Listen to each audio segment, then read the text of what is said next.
第一次去女僕咖啡店，但女僕點解會係我老師？主人，你要嗌啲咩啊？平時咁嚴肅，完全估唔到佢會偷偷喺度做女僕。話唔定要去邊嚟做佢嘅把柄。咁俾一份蛋包飯我啊，老師。試下講出去啊！屎忽鬼！你咁反客為主啦！主人，呢個係你要嘅蛋包飯啊！特別為你加一份期末加分魔法啊！期末加分魔法？要點睇都係減分喎！你竟然用成績要挾我啦！咁主人想我寫啲咩字啊？係咪呢個咧？唔好用番茄醬決定我嘅假期啊！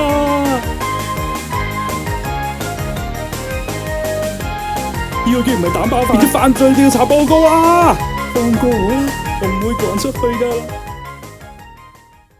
真係嘅。老師，只有喺呢度，我可以做翻我自己。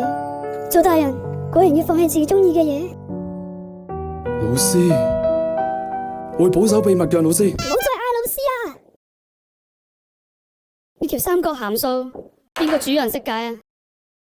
啊，死啦！老師，主人，Miss，睇你唔使幫佢守秘密啦。